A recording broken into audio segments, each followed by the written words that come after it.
Hello, everyone. Today we have Nurgle with us, and just say hello. Hello.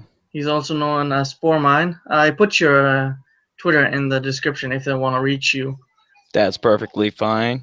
So let's just jump right into it with how did you get into GamerGate?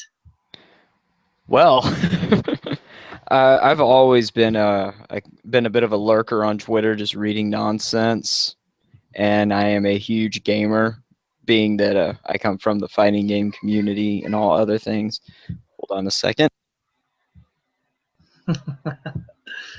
I have a little voice from upstairs calling my name. Anyhow, no, I spent a lot of my time lurking on Twitter. Originally, I joined Twitter just to watch Ed Boon's tweets because I'm a big Mortal Kombat fan, and I was trying to keep up to speed on what was going on with the current development of Injustice at that whenever I started it, and continued to watch it here and there. Watched several different bands through Twitter and things of that nature. And then I saw the whole Zoe post thing pop up on Mundane Matt's video feed because I watch a lot of different YouTubers, including Mundane Matt, Amazing Atheist, and a bunch of other ones because I love to pay attention to what's going on with the crazy radical feminism because I found a lot of it quite entertaining to see. Because the truth is, I never believed that these people really believed the things that they believed in. I thought it was just really just a bunch of weird online internet nonsense until I saw people really acting that way in public. And once GamerGate started, I saw the hashtag and was like, hey, what the hell is this all about? I started reading about it and looking into it and said, fuck it, I'm jumping in there. And that's how Lord Nurgle came to be. All right. So what do you think of GamerGate currently in the presence? Currently, I Yeah. think there's still a lot of work to be done. I mean, it's the face of GamerGate has changed so greatly since the 9 months ago that it came out. Originally, it was this, complete fight for ethics, but this fight for ethics has evolved beyond that because of the fact that, well, we have the misogyny angle that keeps getting thrown onto us and all the other things. We've done everything we can to discredit these claims that are made about us, and then they keep throwing everything they can against us to make something stick, and nothing's sticking. Now I feel like it is a war against just not just ethics, but against getting these people to just finally go away and stop trying to censor others and stop trying to push their ideologies on everyone. That's just how I feel about it. Currently, I mean, we have made such great strides that I've never seen happen before. For one, when claims get thrown on people, they get slandered like we have. They usually just walk away and stop trying to fight it and just don't worry about it anymore. We said screw that and kept on going and pushing the envelope, no matter what they say. But yeah. All right. And in the future, what do you think it's going to morph into or change into? It's hard to say when I look at the future of it. As far as I can tell, is we've become purely now the watchdog of the gaming media. Whenever they release an article that's completely full of shit, like we've seen with, say, the Bayonetta 2 article, written by talking about how it was too sexy and full of misogyny and shit from a guy who had an account with quote unquote suicide girls. Yeah, I see us continuing to keep our eyes out for stuff like that or other collusion and other issues that we've seen happen. As far as I know, that's just where it's going right now. It's just us being watchdogs. We're still battling the whole social justice warrior thing, but that, in my opinion, will eventually settle itself out, as we've seen in the past few days, just with what happened with Joss Whedon, what happened with, Randy Harper getting dogpiled and all of them getting dogpiled upon each other. And that's what happens when you create a hug box. You create this hug box, you have no enemies left to yell at each other about. Well, now you make enemies out of each other. Eventually, they're going to fizzle out, and Gamergate's going to continue to do what it wants to do. And I do believe that this whole thing coming up with SPJ might be one of the good things that may happen for us. I'm not saying it's going to turn out good, but it could be one of the things that may finally help get our true message out there. And if that works in our favor, Gamergate will have a smooth sailing the rest of the way. All right. So you would agree that it's a watchdog already? Absolutely. It's been a watchdog since the day it has been created and since its conception. Or whatever. Yeah, I think that's the right word. All right, and if you could change, improve something within Gamergate, what would it be? The fucking drama, man. This drama stuff gets old. I feel like I'm reading a soap opera every day sometimes. I mean, we really need to just stop fighting amongst each other and continue to work with each other. Granted, when some type of happening happens, I see that we tend to kind of put everything aside and get back into the Gamergate mode. But I tend to see a lot of infighting and drama, and it just drives me nuts. Most of the time, I just try to scroll through and ignore it.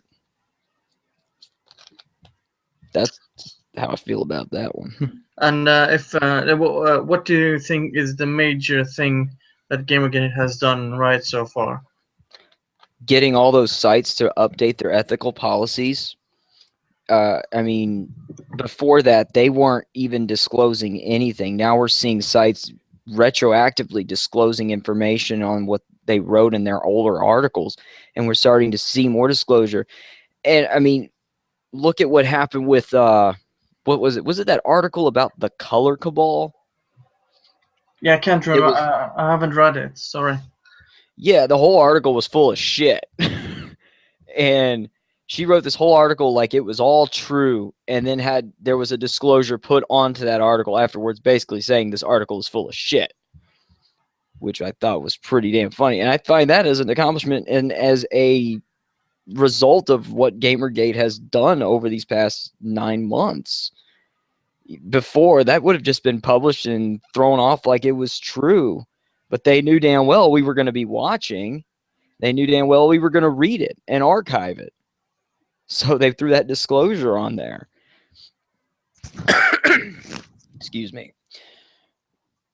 I mean, that's what we've done right so far. That and the deep freeze thing. I can't say how great it is to see that there's a site for consumers now to go to view and see who these people are that they're reading in their articles.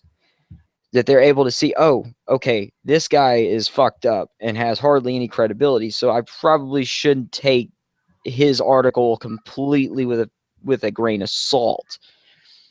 I do think deep freeze is definitely a long ways away from being what I would consider complete, because right now it just mostly includes a lot of the journalists that we definitely were against and did not like.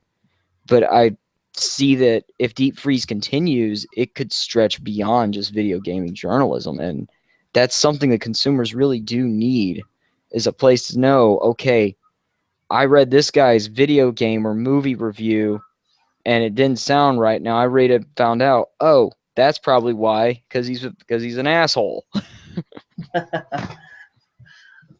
Yeah, I got a question from Callan Elliott. He asked, would you think that we should also focus our attention of removing the likes of Anita Sarkeesian? I would definitely second that. I think that we do need to get away from Anita. She's one of those people that thrive off attention. She has to have attention to continue to be relevant. And the best way she goes about getting attention is using the whole harassment narrative. If we would, for one, I understand she says some really ridiculous shit and things that we love to laugh at and love to point out her hypocritical nature of the things she says. Same with her little friend, Mr. McIntosh. or as I like to call Josh and Tosh. Um, if we started to separate from people like that and stop worrying about what she's saying or what Brianna Wu is saying, regardless of the nonsense they say, they'll start to fizzle out because they'll run out of things to say.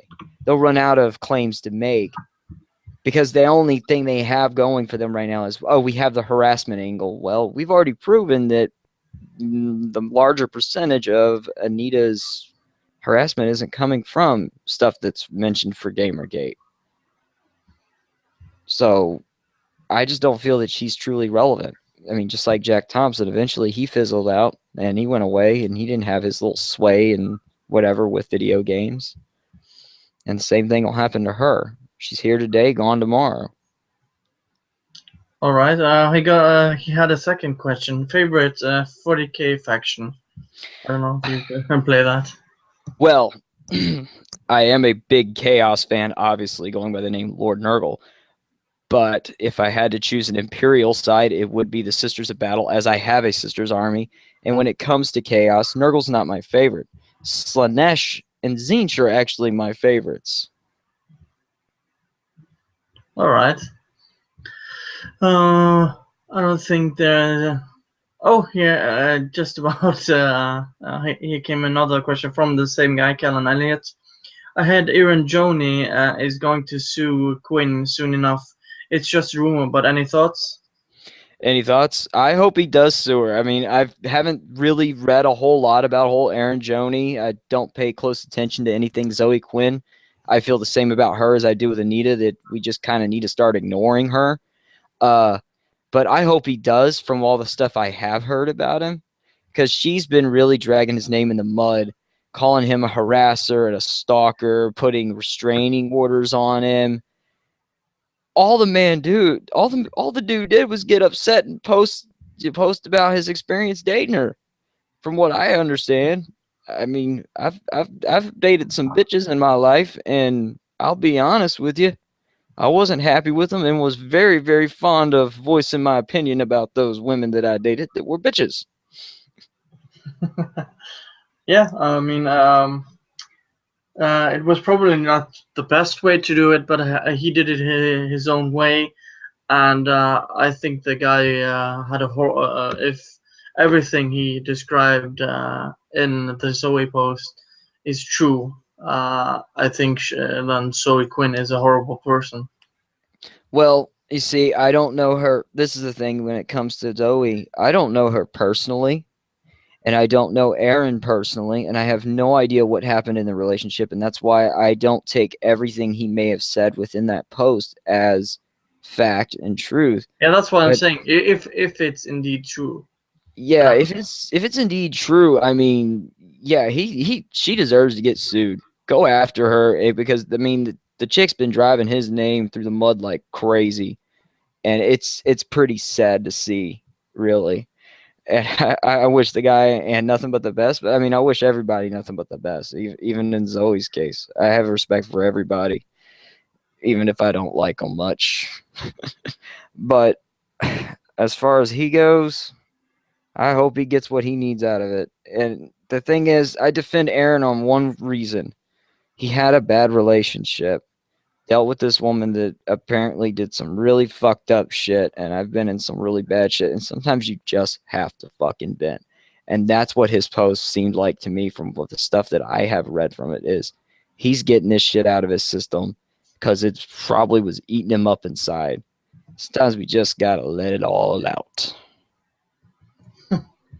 Yeah, fair enough. I don't think there's any more questions unless I'm gonna ask the chat again.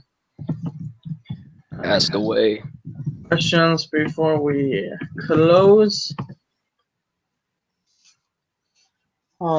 You are a regular on my streams. I try to accommodate so you can join, since you always join late. So I started the last podcast a little earlier, so unfortunately you couldn't join. But hey, that's life. Hey, it's not a problem, and I understand. I don't expect you to cater to me on there, because I know I'm over here all the way on the east coast of the U.S. and you're way on the other side of the world. I know it's like 5 o'clock in the morning or whatever by the time I get out on here.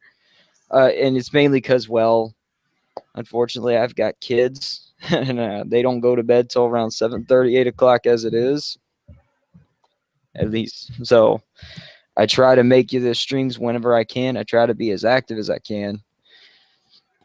Although I put a lot of GamerGate on the side because of, focusing more on my FGC stuff, getting back into that scene. Yeah, and people should know who are watching.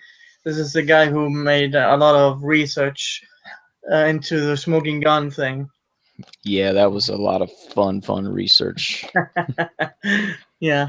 Is there anything you wanna say before we close this down?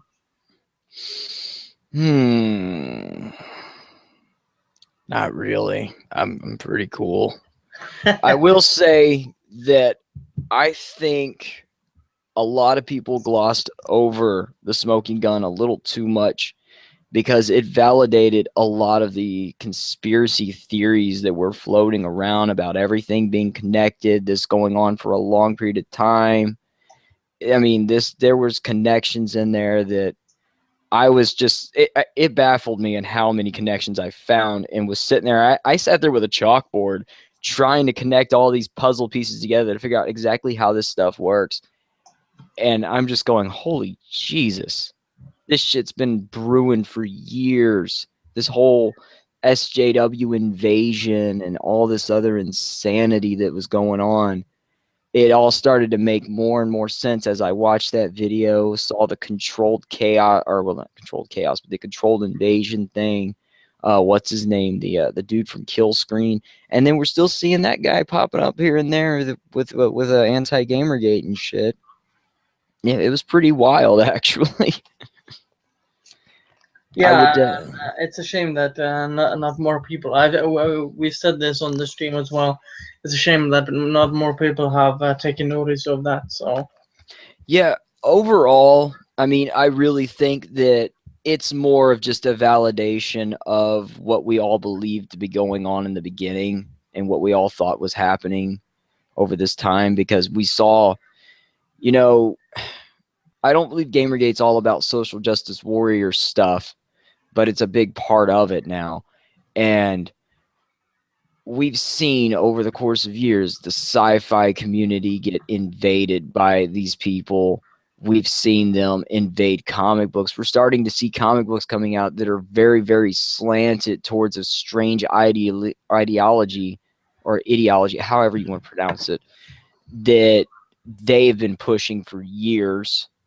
And just look at what happened with Whedon. I mean, that man there did everything he could to cater to these people and still couldn't please them, and he still got ragged on for it by a person who claimed to be a fan of his in the first place.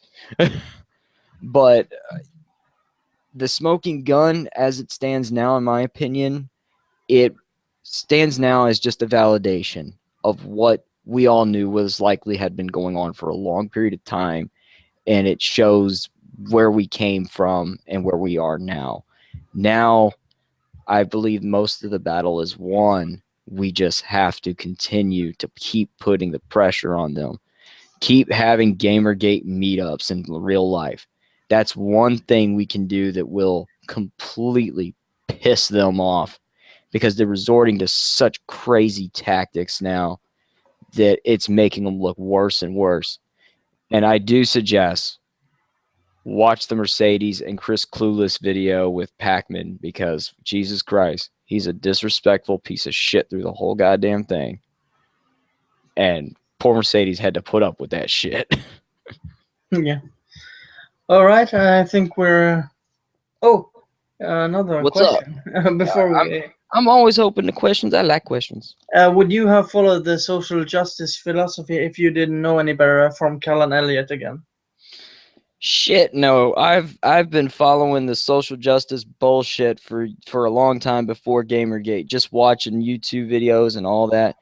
And my first interpretation after seeing it was actually my first experience with social justice warriorism, as I like to call it, was watching Anita's videos first. I had saw the articles about how she was doing tropes versus women in video games and everything. I was like, well, this is kind of interesting. I'm curious about what is a feminist side of this debate. What do the feminists want to think about it? Because I don't know shit about feminism until I talked to my wife about it and found out she actually is a feminist. I know, I'm married to a feminist. But anyhow, I watched her videos and just to get an idea of what I'm going to see in the video game stuff. And I just could not subscribe to the shit she was saying because I'm a musician. I've been playing the guitar since I was 15 and I'm in my 30s now. And I watched her video on the Christmas song thing where she was analyzing Christmas music and calling them misogynist. And I'm looking at it going, do you have any fucking clue how the context of music and lyrics work? Like, she attacked that Mariah Carey song saying that, oh, it's just saying that she's just saying she has to be happy, she has to have a man or something like that. I'm like, no, it's she's saying all she wants for Christmas is the one that she loves to be by her side. She could, for fuck's sake, be talking about her lesbian lover, or she could even be talking about her daughter. She doesn't actually really say it. Or the part where she bitched about how the Legos thing was ridiculous. You know, I have a little girl, really young girl, and I will straight up say, I never pushed her towards wanting to watch My Little Pony or Disney princesses or any of this girly stuff, you know. She gravitated towards that stuff naturally to herself. I never forced her to wear the color pink. She loves the color pink. But at the same time, she's in love with Disney princesses, most notably Elsa and Ariel. She loves Elsa and Ariel. But her other favorite is Batman and Harley Quinn. She absolutely loves those two, as well as, forgot the Joker. She loves Batman, Harley Quinn, and the Joker, but she also loves princesses. I've never pushed her towards any of that. She chose that stuff herself. So this whole bullshit that we're pushing women to, or pushing girls to liking the color pink and that we're associating and all that, you know, I don't get it. I just don't. Give her some normal fucking Legos since she's got a bitch about it anyway. But when we talk about Anita, about what she did in her videos, the only thing I ever agreed with that she said was she talked about a Christmas song about telling the woman to stay inside and it's cold outside, don't go home, it's too cold outside. I think that one did sound pretty rapey. That's the only one. All right. Any more? There's a funny question from same guy, Killen Elliott. Do you think Sarkeesian feels emotion? Of course she feels emotion. Okay, if I'm going to joke about it, personally, I think she's a soulless woman and has no emotion. As a matter of fact, she's probably not real. She's more than likely a living puppet. Or for the Macintosh. or a But cyborg. she could be a cyborg. I don't know. Cyborg, I really want to think that she's probably an alien. Maybe Macintosh reprogrammed her. That's possible too. Now, if I want to talk in reality, of course, I think she definitely has emotion, and you can see it sometimes in some of her interviews when she's talking, and especially in Stephen Colbert's The Colbert Report. Oh God, she broke her character so badly in that, because he was bombarding her with things she didn't have scripted, with the whole name 3 games thing and all that shit, and then no, name me 1 game or whatever. You could see her getting disturbed and angry about it. It was funny. Yeah, Brian Almodovar says she's a lizard, clearly. You know, they do say the lizard people do exist, and they are around. There's plenty of YouTube evidence of that. Plenty of that. I I love reading conspiracy theories, so I know a lot of these crazy theories. They're fun to just read because you come across some that are just like, what the fuck were you smoking when you came up with that shit? Yeah, I think we've pretty much covered it all. We're gonna talk a little off air, but yeah, I think we're pretty much done. You can follow him at the spore_666 if you want to reach this lovely person. Hi. And you can reach me at the _last_ride1. And if you want to get into one of these, contact me on the GamerGate Ultras. I just made a thread there if you're in there. Or I can also make in the other GamerGate groups if you want to be in here and be interviewed like this. Anyone is welcome. And yeah, thanks for watching, everyone. Be sure to subscribe and see you guys next time. Bye. Have a good one and go with chaos.